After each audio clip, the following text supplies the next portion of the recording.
ye can Honorable Kennedy Japan say minority tribes in Edi Ghana for so. Nti akamfo I'm sorry. Nti ye ni problem.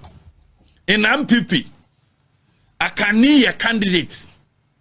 Na se sa candidate no, ya marketing da. Ya marketing da ama Ghana for huna. All the akan candidates here, ye do amokwa abato in MPP mu. Starting from 1996, ebesi 2020, our man no. Yes, and wamoko minority for no, minority tribes for no. A support President Kufuor the second time. Minority tribe for no. A support President Kufuor ne third time 2004. Minority tribe for no more Ghana Hana Kennedy Japan Kassetia or Mono. Wamo supporto Nana Danko Akufo-Addo 2007, 2012, and 2016. And that year, a bedroom minority tribe for no sono Kennedy Japan so mon semfata. Until majority tribe ya can woman sorry.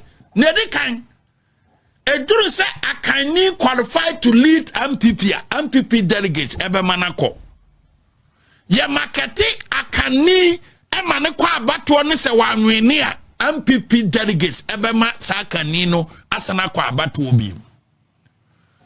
MPP delegates at the minority tribe for kwa abato ni kwa abato no wanwini a MPP delegates ebe sande na kobi. Namom ekasa ede traba wo beba Ghana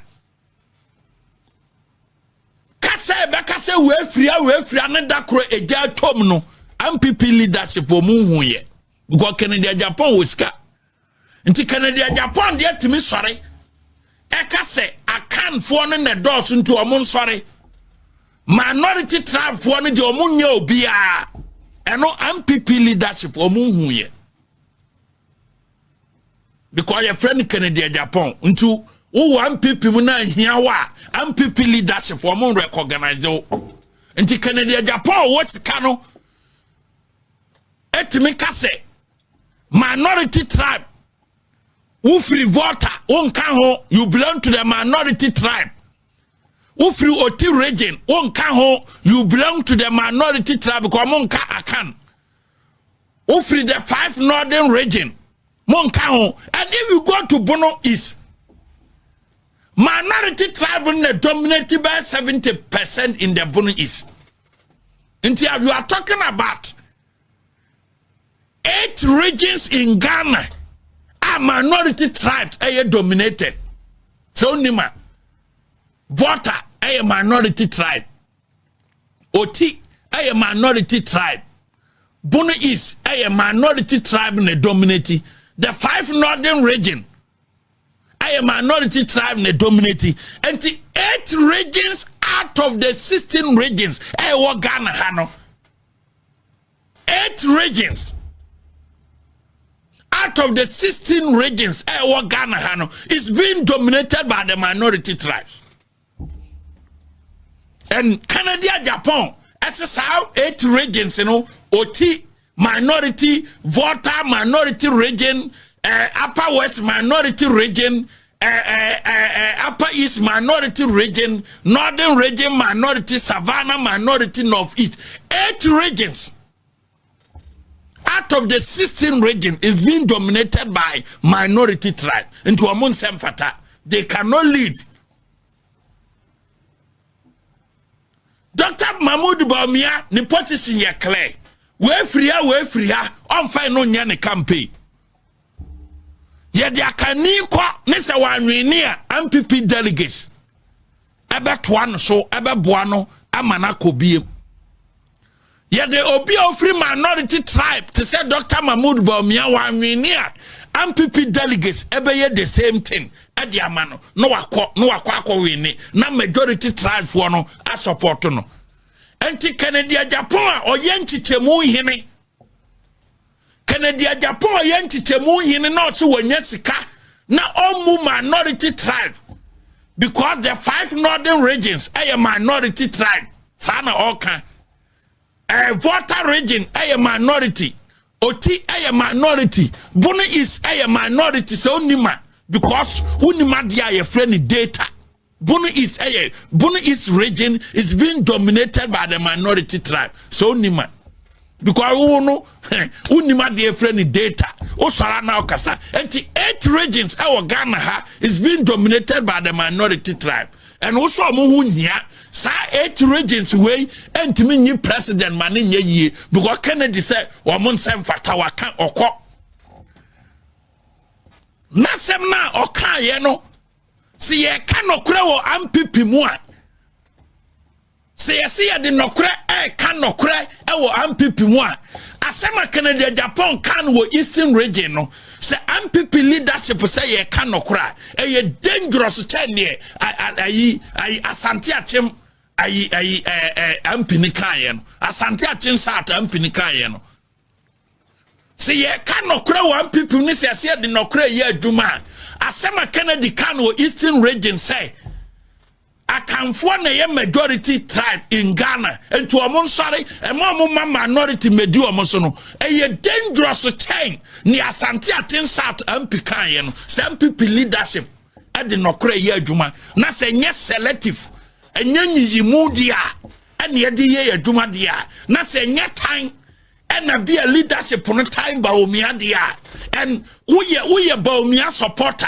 na so di ba omia ti afatu team say MPP leadership no binum e time ba omia eye fanfare bi ene anisu adwuma eye face service eye lip service bi no mo ye clearly because something issue statement e condemn what Kwaku Asante Boateng kan ye dia obisa time ba omia e de ba MPP mu dia ne Canada Japan kan ye no se majority tribe ya kan enti mo transfer minority medu omo so no eno na MPP ye constitution no e kasetia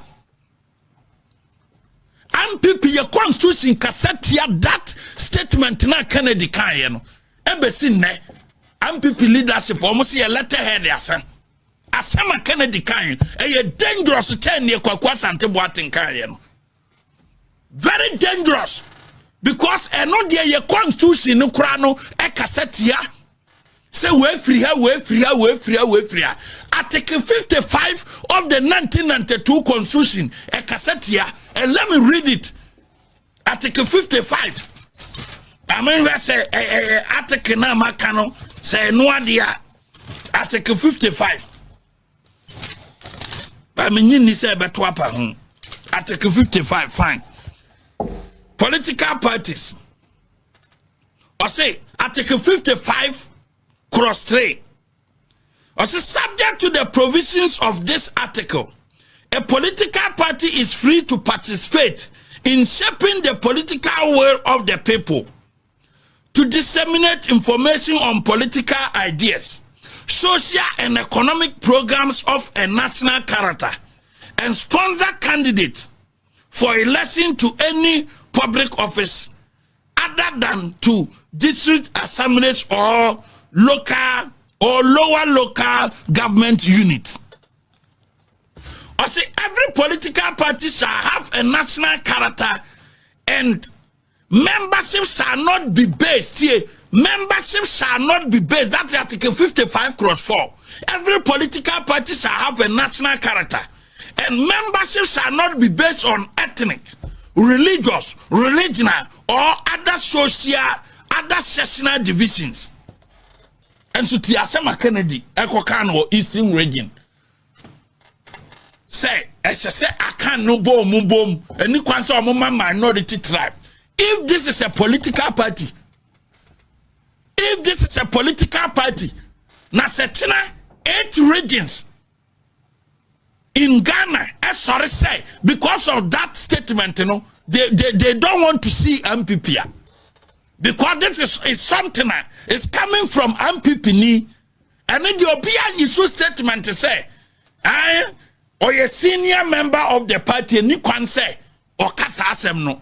But the senior member become kwasi asem na bronya me be ka kire say nkwasi asem na waka na yetimi di letter brem say enipa na waka nkwasi asem ma respond no onu mom ye senior no wagimia senior no wagimia ni ye ba be jaja say we senior of the party men so me senior member of the party men so me senior member of the party nto obi a senior no wagima. Look at what the constitution is saying.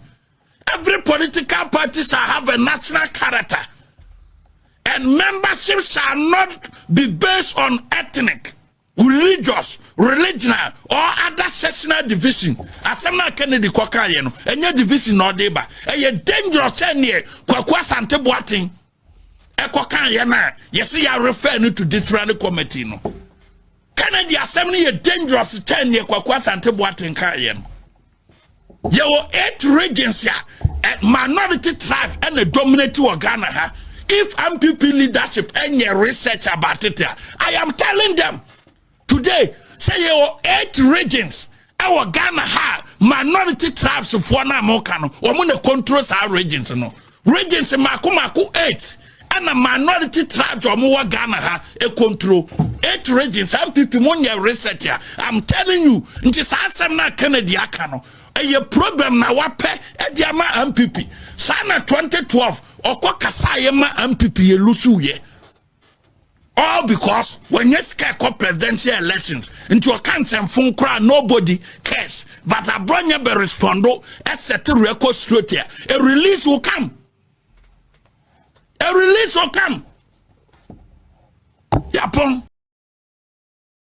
Obi obekabi. Akwakwa di dinasi atembia na ni yede na ni da ho. Enti oba beka wa na de chen ase o me pacha wa. O pe wadidi watam nti. E na okofa lawyer anwumre no. Na oto credit gu na ni so. Nti oba be hia ma na de chen ansa ne tete a. Wakasa ase na menkai. Enti mo ka asem ne wie ya o se wo draw na attention se o ase o no ade odi ye minini o se o menkai bibi sa tie ase o se de me no sitie o pie free kwana no so otwea na kama nya o sa akora anka nyamea enti kabitira wase wa heda akwa bi obi wo ya ase o na se obi num bi ba heda be didi watama wa heda nti achopa bia o de bre obi ano e yalo fatu babi na hunse nipa na o hyeden wa hyeda na o yesa ebia yeso obi di na dwantoa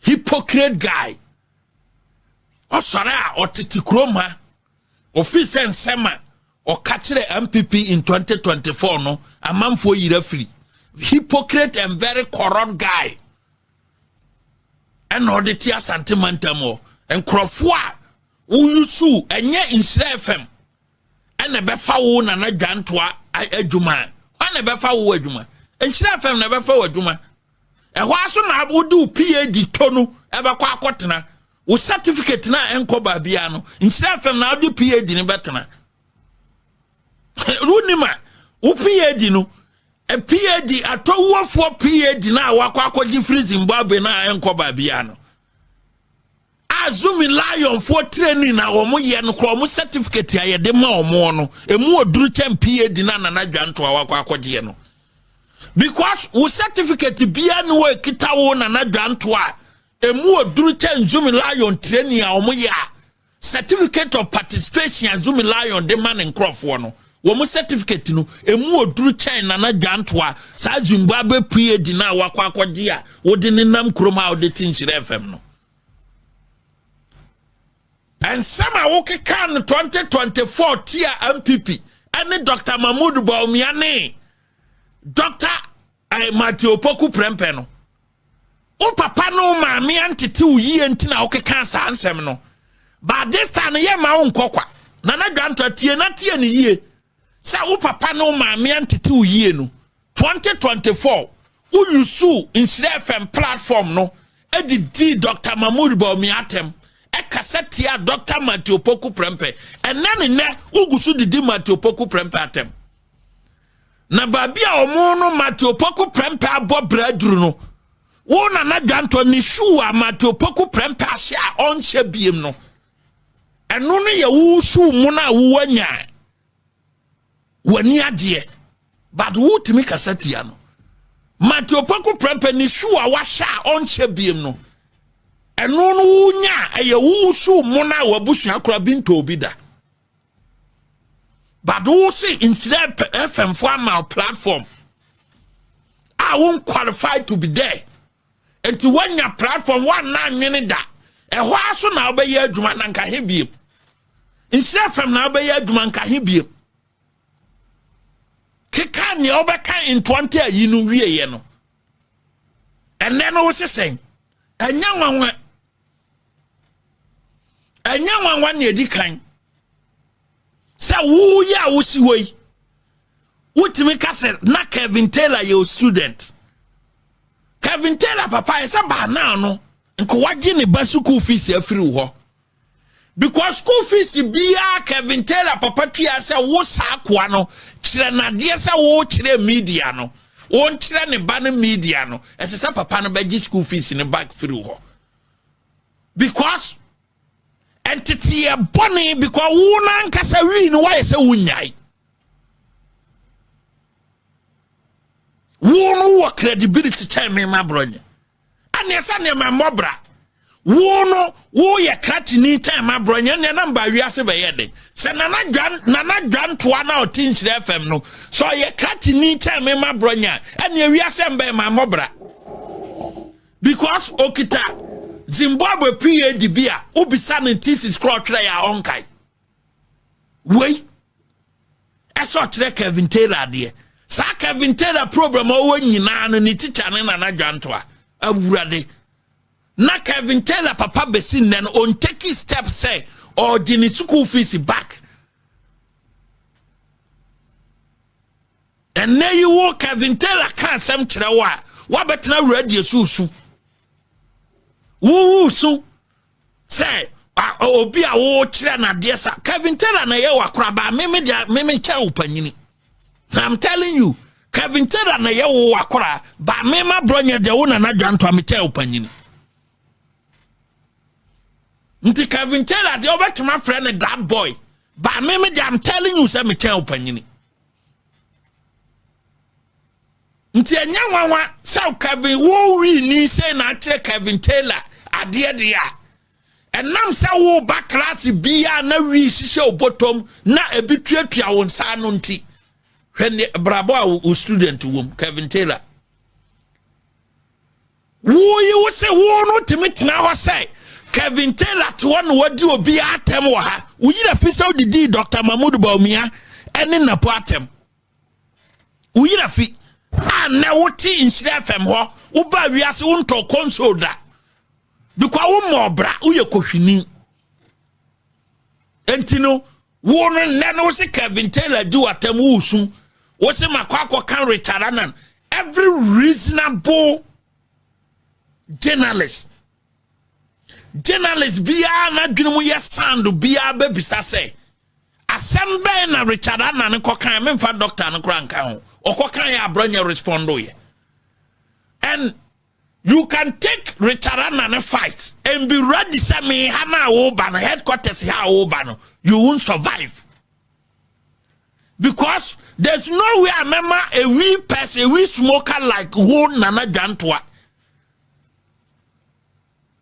ebe kan sem na wo ka kire na pony Dr. Mahmoud Bawumia 2024 this time you smell it sika wagigi free nkrofo ho no waba be han wani no watrate no waka wonsem wo wia wo se amanfo hu nsa ye kroy ye no ba betena kuroma nti this time wo be fa ne je because headquarters ha wa ankasa wa report no de me de ba yaw no e chen ya student Kevin Taylor de yaw no because Kevin Taylor de end ye free show onu hu di agro na wo betena show no so na wo su afei na me be yo bibi say Kevin Taylor de tia brochire ha console no ni bi me de ameteme de ano wo de ane de obi na abie na obe yusu ho no de akasa because one sora no pa nware antu kan konhyira FM ho a woni ba bia obekasa mba me de me sara no pa mbeduru ye na no me ha no ohia TV ha no nya TV no kwa na wo ha o enya TV no kwa na wo ha o me wo office attach ya me ye me consulting Jessica she me bottom me ye me consulting Jessica a she me bottom wo dia na anim na dantoi me say ohia TV ha no eye me office na me this studio na attach yo so onima eye me office ya me ye me consulting papa Jessica e she me bottom me $10 me $10 she me bottom so onima office ha o mbe ka kire consulting ayeye ne nkrofo e ba ha eba oil and gas ho yi o mbe gi adwenkyere ne ma Jessica she me bottom $10 she me bottom enya kam bra ma me kire location na bahwe enya what certificate ya enko ba bia because certificate na waje unim ne awodi ye ba me de me certificate me de ye adwuma wo ba fie ha me de ye adwuma axa mo ba ha nyina de o si manfo mo ba ha on ba di adwenkyira na ma charge o na ma Jessica ya dan ahyɛ me bottom anti wo na ba credibility a wonni bi fa wo certificate no e bi a consulting firm ma me hwɛ na kire advice a wo to betima kire advice afa bi kire man hwe media wo ba ha mekire because me background me de ya adwuma Jessica di na dwanto ai wo PhD ni sa wo masters na wo tena wo dwudwa wo nu fa ya adwuma fa bi consulting na fa ya adwuma man hwe because o na kire Kevin Taylor de na Kevin Taylor antebrofu yi na Kevin Taylor o teacher ne na dwanto a santina wa bon sei because Kevin Taylor the letter Kurana letter ya create say ato force in letter commitment authorization for project under the big push program no or the toso we kwa ontimi read the wom no the atoso sa student no na kire na de na wan kasa so krasa won tebrofo ana odisi ho etiyen kodi na patem no waje pa na nkrofo abetua sika masa na dwanto awi ni nu no de na posi ho 24/7 e wa Asante region and officer obi antimi nyiwa no afe na ye no ye be ko no munga mu me say wo PhD fake no fa ye adwuma na ehun say aside media no wo PhD no certificate na me wo fa ye adwuma me say me oil and gas consulting firm e wo ha 24/7 me ye adwuma Monday, Wednesday and Thursday for enumere e wo sa media adwuma yi na mom me ba ha me ye adwuma ko Princess 7 bebo ansa na mawura studio ha mawura ha na me 7 abo amapon afri office na ma cross wa ba ha enkrofo bebre wo krom ha wo mo call into oil and gas ya wo mo ye adwuma wo mo eniama bebre me na me mo advice na ma Jessica ahyem bottom. So when you talk nonsense san krofo no tia wo mo hwe amose akwa we ni ho sere unim nipa wo kanasem no wo fake certificate na wasesa e bi free Zimbabwe ni ayenu fa ye ne me ye ni bi fa ye bi mayen hwe so obetimi a wo dia ne say yankwaji sika me no nobody ana betima bo me ma bronya pa se kwa attack obi na da ye bo pa attack obi a ye bo pa attack obi a saneka Canada Japan honest ye say ono na hwe me a enye nokore na ada na wa mo me pa ana usara unya hu konsora enam se kurasi ni wan na nwene da se obehu konso no unya Jessica wia ne opa na oka no aka no uko no ya mu bi no sika ntimi ntoye me nya Dr. Mahmoud Bawumia campaign team manager or campaign team member. And I am not ready to be a campaign team manager. Regional chairman, they are matras high level. No. Media say I support Dr. Mahmoud Bawumia ideas. Any views in say Obebabe president. That is all.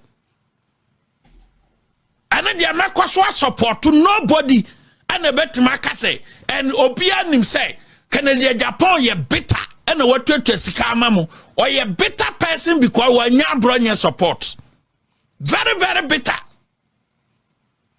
Hey, woman media Madikana say, Muninano, Obetima Bomo pa. Some Munya Juma, but me hit Bakwa, na ye news. Diatiane say, Onya TV no, a won suase. Onya TV no was soro. And to one mean to me, cause our competition, some hit to Webeko, who hit me uncle. Who hit me, cause it's true na Bobra baby. One asia say what na media che, Bomadana energy frequency.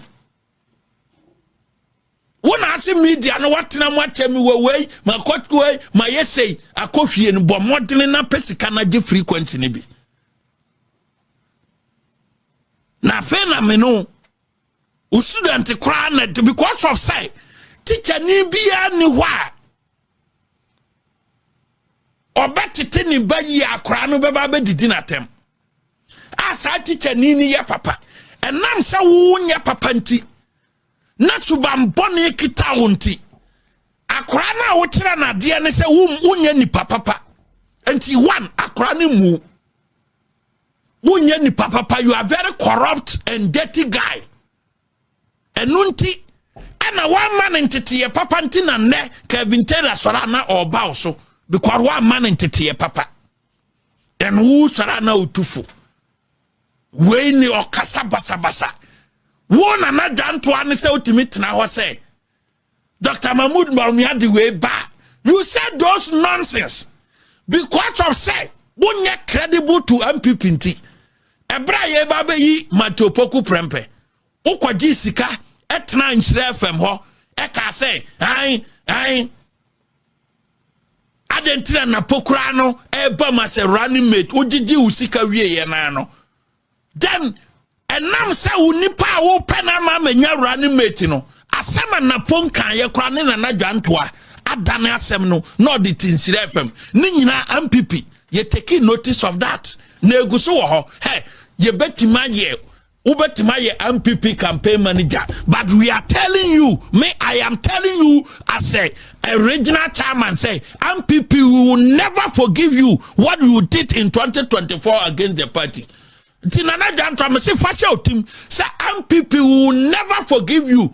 Say Enyama Bonia Uyetia party in 2024. No. MPP, you can come and join MPP, but we will never forgive you. Make catro and yana bonia uyetia MPP will never forgive you. And tis our person who gather on samba. Nobody can buy near my bonnie in some phone. I will can ye. And na crowgusu can be tia MPP for anything. We will never forgive you.